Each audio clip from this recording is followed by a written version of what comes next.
कहानी में फ्रोशर के पॉइंट ऑफ व्यू से बताने जा रहा हूँ। मुझे फिशिंग बहुत ही ज़्यादा पसंद है और मेरी बीवी के मौत के बाद एक फिशिंग है जो मुझे खुशी देती है और मैं लगभग हर एक दिन फिशिंग करता हूँ, नई नई जगहों में जाता हूँ।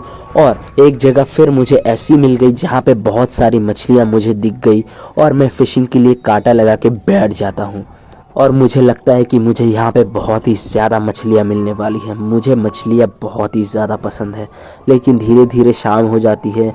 मैं थोड़ी बहुत तो मछलियाँ पकड़ता हूँ, लेकिन लास्ट में एक बहुत ही बड़ी मछली मेरे हाथ में आती है, लेकिन वो इतनी बड़ी होती है कि मेरे कांटे में आना ही नहीं चाहती, धीरे धीरे मुझे ही खींचने लगती है। तब मैं रॉड को छोड़ देता हूँ और मेरे हाथ भी लाल हो जाते हैं और बारिश भी गिरने लगती है और मैं छुपने की एक जगह खोजने लगता हूँ। तभी मुझे एक झोपड़ी जैसी घर दिखाई देती है और मैं वहाँ के अंदर चला जाता हूँ और वहाँ पे लाइट जला देता हूँ और देखता हूँ कि वहाँ पे एक बेड है और एक घड़ी भी टंगी हुई है और मैं वहाँ पे साफ सफाई करके वहाँ पे सोने के लिए तैयारी करता हूँ। और एक फ़ोटो फ्रेम है जिसमें एक आदमी सोया हुआ है, उसको देख के मुझे थोड़ा आश्चर्य होता है और मैं इस चीज़ को देख के कुछ ज़्यादा महसूस नहीं करता हूँ और मैं आराम से सो जाता हूँ।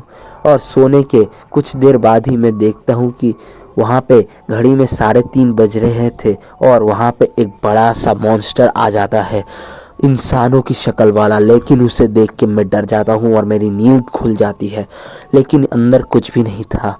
लेकिन अब फोटो एकदम चेंज हो चुकी थी।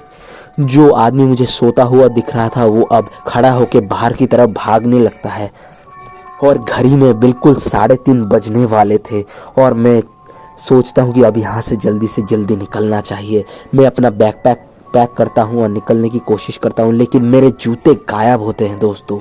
तभी मैं वहाँ से निकलने की कोशिश करता हूँ और जब मैं पीछे देखता हूँ तो देखता हूँ कि वही मॉन्स्टर मुझे फिर से उस रूम में बुलाने की कोशिश करता है और मैं जल्दी से जल्दी वहाँ से निकल पड़ता हूँ और सोचता हूँ कि यहाँ फिर कभी नहीं आऊँगा। कहानी में आपको जोशुआ के पॉइंट ऑफ व्यू से बताने जा रहा हूँ।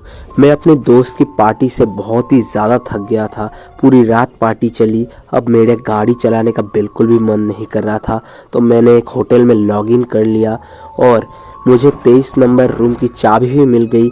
लेकिन मैं जब अपने रूम की तरफ जा रहा था, मुझे 20 नंबर रूम से अजीबोगरीब आवाज़ें आने लगी। मैंने देखा कि उसका की होल बहुत ही ज़्यादा बड़ा है। मैंने जब उसके अंदर से झांकने की कोशिश की तब मुझे दिखाई दी एक छोटी सी लड़की जो बेड पे बैठी हुई है और उसके बाल बहुत ही ज़्यादा बड़े हैं, जिसकी वजह से उसका फेस पूरा ढक रखा है। मुझे काफ़ी ज़्यादा अजीब लगने लगा, लेकिन मैंने इस पर ज़्यादा ध्यान ना देते हुए अपने डोर का लॉक लगा लिया और बेड पे जाते ही सो गया। मैं जब फिर से बाहर की तरफ जाने लगा, फिर मेरे को वहाँ से अंदर देखने की इच्छा हुई और मैं खुद को रोक नहीं पाया, लेकिन इस बार मुझे कुछ भी दिखाई साफ नहीं दिया।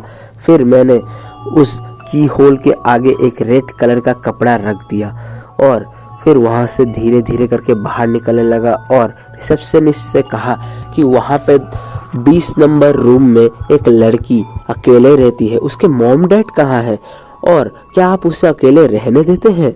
फिर रिसेप्शनिस्ट ने मुझे ऐसे देखा कि मैंने कोई भूत देख लिया हो कि उसने मुझे बताया कि रूम नंबर 20 बहुत दिनों से बंद पड़ा है।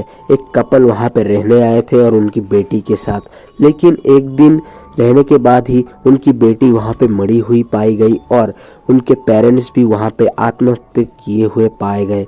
बाकी के होटल स्टाफ ने भी कभी कभी उस लड़की को वहाँ पे देखा है और उसकी आंखें पूरी खून की तरह लाल है और जो भी वहाँ पे आता है उसको देखने के बाद उसकी मौत हो जाती है। और फिर मैं डर गया कि मैंने जो उसकी होल से देखा क्या वो उस लड़की की आंखें थी। ये कहानी मैं आपको अजहर के पॉइंट ऑफ व्यू से बताने जा रहा हूँ। दोस्तों, मैं हूँ अजहर और मैं एक बॉडी बिल्डर होने के साथ एक जिम कोच भी हूँ।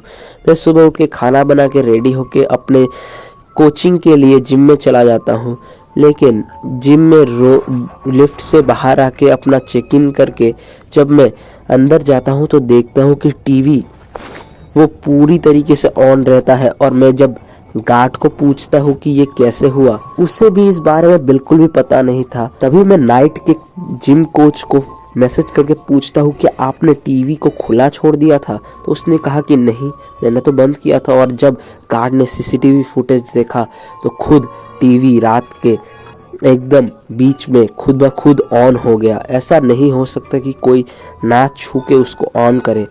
मैंने इस पे ज़्यादा ध्यान ना देते हुए अपने जिम वर्कआउट पे फोकस किया और कुछ एक्सरसाइजेस करने के बाद मैं शावर लेने चला गया।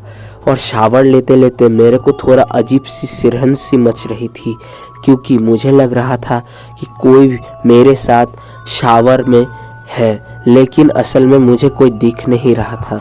लेकिन मुझे बार बार ये आभास हो रहा था कि कोई मेरे पास खड़ा हुआ है। और मैं जल्दी से जल्दी वहाँ से निकल के भागने लगता हूँ, क्योंकि मुझे काफ़ी ज़्यादा डर लगने लगता है।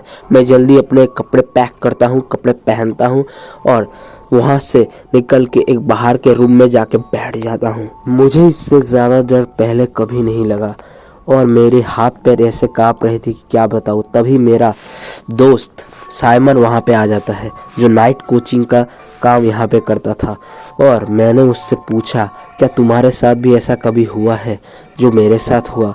तो उसने कहा कि हाँ, मैंने भी एक आत्मा को रात को यहाँ से गुजरते हुए देखा है। असल में वो एक लड़की की आत्मा है जो पहले इस जिम में वर्कआउट करती थी, लेकिन अचानक जिम करते हुए एक दिन उसे हार्ट अटैक आ जाता है और वो वहीं पे मर जाती है, जिसकी वजह से उसकी आत्मा इसी जिम में रह जाती है। और कभी कभी तो मैं जब रात को वर्कआउट करता हूँ वो मुझे भी काफ़ी ज़्यादा परेशान करती है। कभी मेरे पैर खींचती है, कभी मेरे हाथ को पकड़ती है, लेकिन धीरे धीरे करके मुझे इसकी आदत हो गई है। तुम्हें भी इसकी आदत डालनी